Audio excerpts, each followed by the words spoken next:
السلام علیکم ورحمۃ اللہ وبرکاتہ۔ بغیر طہارت یعنی وضو کیے بغیر آیت الکرسی، آیت کریمہ، چاروں قل یا دیگر کلمات کا ورد کرنے والوں کو رسول اللہ صلی اللہ علیہ وآلہ وسلم کا یہ فرمان ضرور سننا چاہیے۔ ہمارے پیارے نبی کریم صلی اللہ علیہ وآلہ وسلم نے اس بارے میں کیا تعلیم دی ہے۔ بسم اللہ الرحمن الرحیم۔ کیا ہم آیت الکرسی، آیت کریمہ اور چاروں قل بغیر وضو کیے پڑھ سکتے ہیں؟ اس کلپ میں آپ کو یہ ساری تفصیلات مل جائے گی۔ البتہ پہلے یہ سمجھ لیں کہ اگر آیت الکرسی کو وضو کر کے پڑھیں تو اللہ تعالیٰ پڑھنے والے کو 40 سالہ عبادت کا اجر دیتا ہے، 40 درجے بلند کرتا ہے اور 40 حوریں عطا کرے گا۔ اگر آیت الکرسی پڑھ کر مرنے والوں کو بخش دی جائے تو اللہ کریم فرشتوں کو حکم دیتا ہے کہ وہ ان کے لیے قیامت تک معافی مانگتے رہے۔ 60 پیغمبروں کا ثواب ملتا ہے۔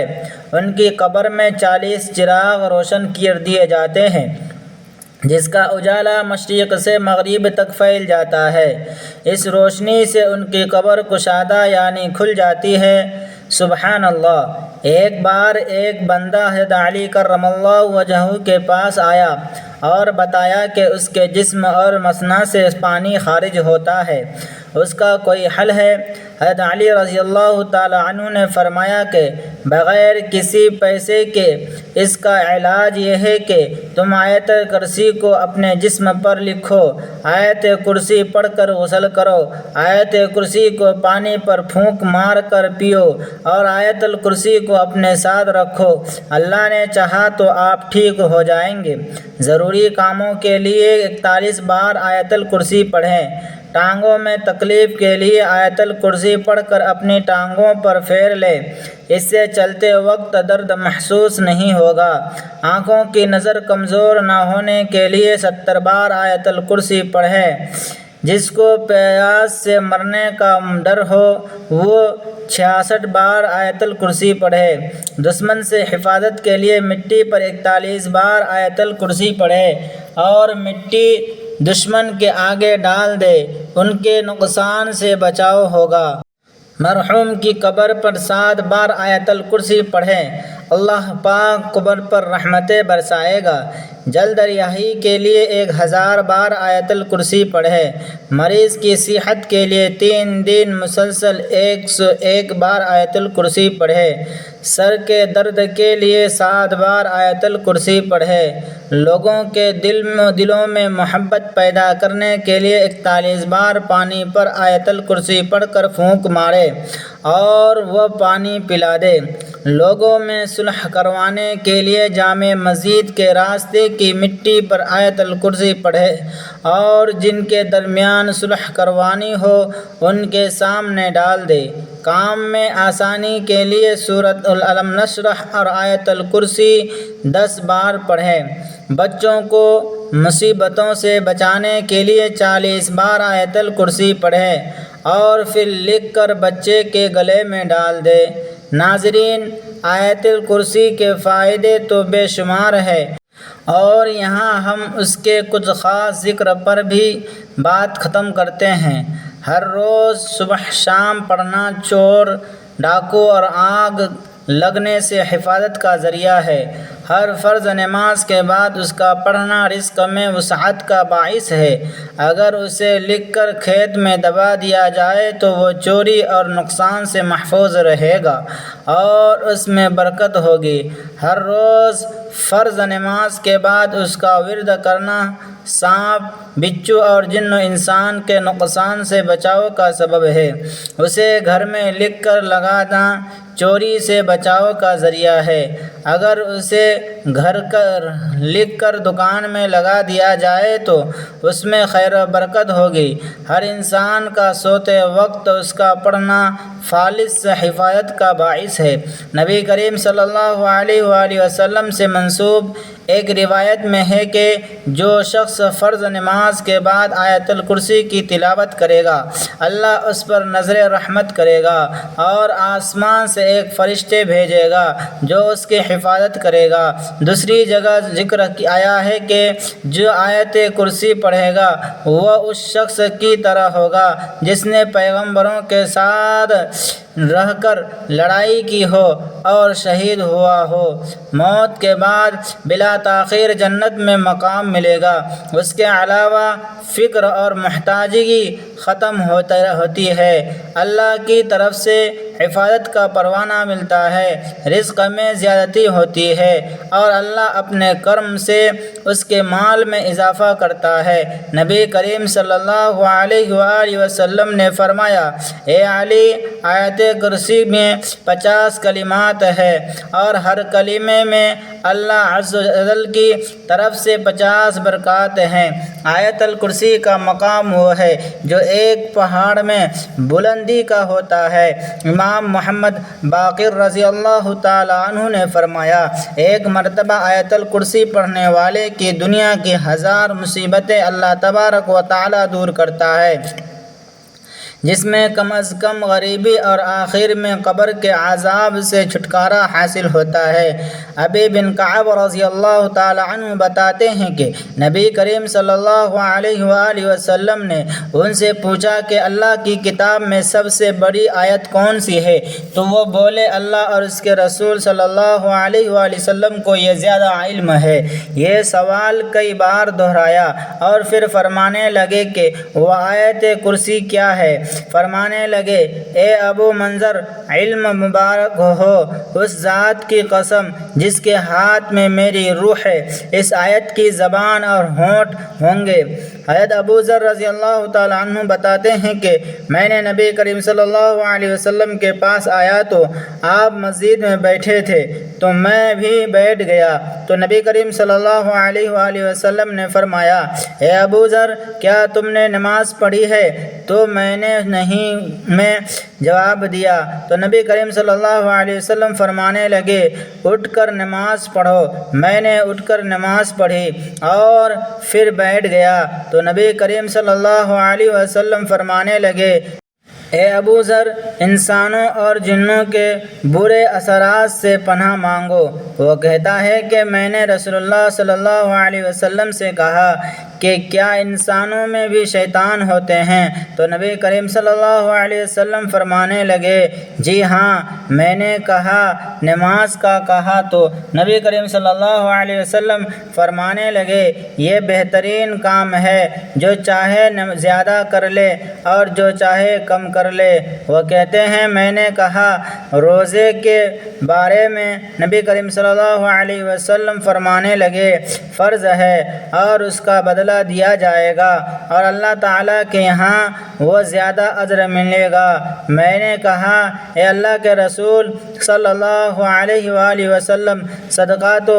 وہ بولے، اس کا اجر ڈبل سے بھی زیادہ ہوتا ہے۔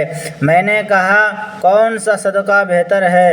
تو فرمایا، کم چیزوں کے مالک کا صدقہ کرنا یا پھر فقیر کو چھپا کر دینا۔ میں نے کہا، اے اللہ کے رسول صلی اللہ علیہ وسلم، سب سے پہلا نبی کون تھا؟ کہنے لگے، آدم علیہ السلام۔ میں نے کہا، اے اللہ کے رسول صلی اللہ علیہ وسلم، کیا وہ نبی تھے؟ نبی کریم صلی اللہ علیہ وسلم نے فرمایا کہ وہ نبی مکرم تھے، اللہ تعالیٰ کے ساتھ کلامی کی تھی۔ میں نے کہا، اے اللہ کے رسول صلی اللہ علیہ وسلم، رسولوں کی تعداد کیا ہے؟ فرمانے لگے، 310 سے بھی زیادہ ایک بڑا گروہ تھا۔ اور ایک مرتبہ یہ فرمایا کہ 315 میں نے کہا، اللہ کے رسول صلی اللہ علیہ وسلم، آپ پر جو نازل کیا گیا ان میں سب سے بڑا کیا ہے؟ فرمایا، آیت الکرسی۔ کہ عبداللہ بن عباس رضی اللہ تعالی عنہما بتاتے ہیں کہ انسانوں میں سے ایک شخص نکلا تو وہ ایک جن سے ملا اور وہ اسے کہنے لگا، کیا تو میرے ساتھ زور آزمائے گا، مقابلہ کرے گا۔ اگر تو نے مجھے گرا دیا تو میں تجھے ایک ایسی آیت سکھاؤں گا جب تو یہ آیت گھر میں داخل ہو کر پڑھے گا تو شیطان گھر میں داخل نہیں ہو سکے گا۔ ان دونوں نے مقابلہ کیا تو انسان نے اسے گرا دیا۔ وہ انسان سے کہنے لگا میں تجھے بہت ہی کمزور دیکھ رہا ہوں، تیرے بازو کتے کی طرح ہے۔ کیا سب جن اسی طرح ہیں یا کہ ان میں تو ہی ایسا ہے؟ تو اس نے کہا کہ ان میں سے ہی کمزور ہوں۔ اس نے دوبارہ مقابلہ کیا تو انسان نے دوبارہ اسے گرا دیا۔ تو وہ جن بولا تو آیت الکرسی پڑھا کر اس کے لیے کہ جو بھی گھر میں داخل ہوتے وقت آیت الکرسی پڑھتا ہے اس گھر سے شیطان نکل بھاگتا ہے، اور نکلتے وقت اس کی آواز گدھے کے چلانے کی سی آواز کی طرح ہوتی ہے۔ ناظرین، آیت الکرسی یہ سورہ بقرہ کی آیت نمبر 255 ہے جو عظمت والی آیت ہے۔ اس آیت میں اللہ تعالیٰ کی وحدانیت اور بعض اہم صفات کا ذکر ہے۔ اس آیت میں اللہ تعالیٰ کی کرسی کا بھی ذکر کیا آیا ہے، جس کی وجہ سے اس آیت کو آیت کرسی کہا جاتا ہے۔ ناظرین، چلیے ایک بار آیت الکرسی پڑھ لیا جائے تاکہ جن لوگوں کو آیت الکرسی کا علم نہ ہو وہ بھی قرآن کریم کی اس اہم آیت کو یاد کر لے اور اپنی روزمرہ زندگی کا معمول بنا لے۔ اللہ لا الہ الا هو الحی القیوم لا تأخذه سنة ولا نوم له ما في السماوات وما في الأرض من ذا الذي يشفع عنده إلا بإذنه يعلم ما بين أيديهم وما خلفهم ولا يحيطون بشيء من علمه إلا بما شاء وسع كرسيه السماوات والأرض ولا يؤوده حفظهما هو العلي العظيم۔ ناظرین، اب آئیے اپنے آج کے اصل موضوع کی جانب بڑھتے ہیں کہ کیا بغیر وضو کی آیت الکرسی پڑھ سکتے ہیں؟ آیت الکرسی پڑھ سکتے ہیں، چاروں کل پڑھ سکتے ہیں۔ تو سب سے پہلے جان لیجئے کہ وضو کرنا ضروری ہے نماز کے لیے، یعنی جب بھی نماز پڑھنی ہو تو اس سے پہلے وضو کرنا لازمی ہے۔ اب یہاں سوال یہ بھی پیدا ہوتا ہے کہ ایک بندے کا وضو پہلے سے ہی موجود تھا، وہ اگلی نماز کا وقت ہو گیا تو کیا وہ پھر سے وضو کرے گا؟ تو جان لیجئے کہ اگر وضو کو توڑنے والی کوئی چیز اس کے ساتھ پیش نہیں آئی اور اسے پورا یقین ہے کہ اس کا وضو باقی ہے اور اگلی نماز کا وقت شروع ہو گیا ہے تو اس کے لیے وضو کرنے کی ضرورت نہیں ہے۔ لیکن یاد رکھیں کہ قرآن کریم کی تلاوت کرنے کے لیے وضو کرنا ضروری نہیں ہے۔ ایک بندہ بغیر وضو کے بھی چلتے پھرتے اور اپنے روزمرہ کے کام کاج کرتے ہوئے قرآن پاک کی تلاوت کر سکتا ہے، لیکن یاد رکھیں کہ قرآن پاک کو چھونے، پکڑنے اور قرآن سے دیکھ کر تلاوت کرنے کے لیے وضو لازمی ہے۔ البتہ اگر آپ کو وہ سورت زبانی یاد ہے جو آپ پڑھنا چاہتے ہیں تو پھر ان کو زبانی پڑھنے کے لیے یا تلاوت کرنے کے لیے وضو کرنا شرط نہیں ہے۔ لہٰذا ہر ایک مسنون دعا، خواہ گھر سے باہر نکلنے کے لیے ہو، گھر میں داخل ہونے کے لیے، سفر پر جانے کے لیے، اذان کا جواب دینے کے لیے ہو، بیت الخلاء میں جانے اور باہر آنے کے لیے ہو، کھانا کھانے سے پہلے یا کھانا کھانے کے بعد کی ہو، اور آپ بغیر وضو کے بھی جب بھی چاہے پڑھ سکتے ہیں۔ بہت سی دعائیں قرآن کریم سے لی گئی ہے، جب ان دعاؤں کو بغیر وضو کیے پڑھ سکتے ہیں تو قرآن پاک کو بھی بغیر وضو پڑھ سکتے ہیں۔ لیکن جب زبانی پڑھنا ہو، اب یہ بھی جان لیجئے کہ آیا ناپاکی کی حالت میں آیت الکرسی، آیت کریمہ اور چاروں کل پڑھ سکتے ہیں یا نہیں؟ ناظرین، جان لیجئے کہ ناپاکی کی حالت میں آپ تمام وظائف کو پڑھ سکتے ہیں، ذکر و اذکار کر سکتے سکتے ہیں۔ کلمہ شریف، درود شریف، جو بھی روزمرہ کے وظائف پر آپ پڑھتے ہیں وہ ناپاکی کی حالت میں بھی پڑھ سکتے ہیں۔ مثلاً میاں بیوی نے آپس میں صحبت کی، غسل نہیں کیا اور سونے لگے تو وہ سونے سے پہلے چاروں قل ضرور پڑھیں۔ اسی طرح اگر خاتون حالت حیض میں ہے اور ذکر و اذکار کرنا چاہتی ہے، مثلاً چاروں قل یا درود پاک یا کوئی دیگر وظائف پڑھنا چاہتی ہے تو بغیر کسی شک اور پورے اطمینان کے ساتھ کر سکتی ہے۔ اب یہاں جو مسئلہ قابل ذکر ہے انتہائی دھیان سے جان لیجیے، سنیے کہ ناپاکی کی حالت میں خاتون اور مرد قرآن کی تلاوت نہیں کر سکتے، لیکن قرآن کی کوئی بھی سورت یا سورتیں جن کو وہ ذکر و اذکار کے طور پر کرتے ہیں یا وظیفے کے طور پر پڑھتے ہیں ان کو زبانی پڑھ سکتے ہیں، لیکن قرآن کی کوئی بھی سورت تلاوت کی نیت سے ہرگز نہیں پڑھ سکتی۔ اب یہاں ناپاکی کی کچھ قسمیں بھی بیان کرتے چلیں۔ اگر حالت جنابت میں یا حالت حیض و نفاس میں جو خواتین کے کپڑے خراب ہیں، بچوں کے پیشاب یا پاخانہ کر دینے کی وجہ سے ناپاک ہو چکے ہیں، یا مرد حضرات جو باہر کام کرنے کے لیے گئے، باہر کیچڑ یا گڑھ کا پانی وغیرہ ان کے کپڑوں پر لگ جاتا ہے، تو یہ تمام حالت ناپاکی کی حالتیں ہیں۔ ان تمام حالتوں میں آپ زبان سے ذکر و اذکار اور دیگر مسنون دعائیں روزمرہ کے معاملات میں پڑھی جاتی ہے ان کا بے فکر اور بلا شک و شبہ پڑھ سکتے ہیں، ہرگز کوئی خرابی نہیں ہے۔ آپ کو لوگ یہ پوچھیں گے کہ اگر ناپاکی کی حالت میں بھی ذکر و اذکار کر سکتے ہیں اور بغیر وضو کے بھی کر سکتے ہیں تو پھر دونوں میں فرق ہی کیا ہے؟ تو ناظرین، فرق یہ ہے کہ بغیر وضو آپ قرآن کو ہاتھ لگائے بغیر قرآن کی سورتوں کو تلاوت بھی کر سکتے ہیں، جبکہ ناپاکی کی حالت میں اگر آپ ذکر و اذکار اور وظائف کی نیت سے قرآن کی سورتیں پڑھ سکتے ہیں لیکن تلاوت کی نیت سے قرآن کی سورتیں زبانی میں بھی نہیں پڑھ سکتے۔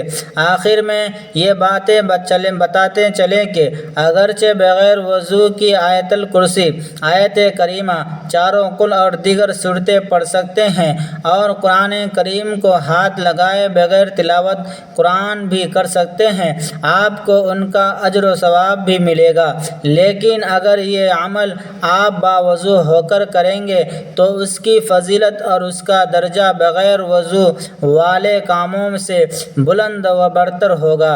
لیکن کوشش کیجیے کہ جب بھی قرآن کریم کی تلاوت کرنی ہو تو باوضو ہو کر ہی کرے، کیونکہ باوضو رہنا بذات خود ایک عبادت ہے اور اس حالت میں جو بھی عبادت کی جائے اس کا اجر و ثواب بھی بڑھ جاتا ہے۔ ناظرین، اللہ تعالیٰ سے دعا ہے کہ اللہ تعالیٰ ہمیں روزانہ قرآن مجید پڑھنے، نماز پڑھنے اور ذکر و اذکار کرنے کی توفیق عطا فرمائے اور ہمارا خاتمہ ایمان پر فرمائے، آمین۔ ناظرین، ویڈیو اچھی لگی ہے تو ویڈیو کو لائک کریں، شیئر کریں، چینل کو سبسکرائب کریں اور کمنٹ باکس میں اللہ تعالیٰ کے 99 ناموں میں سے ایک نام ضرور لکھیں۔ اگلی ویڈیو تک کے لیے اجازت دیجیے۔ اللہ حافظ۔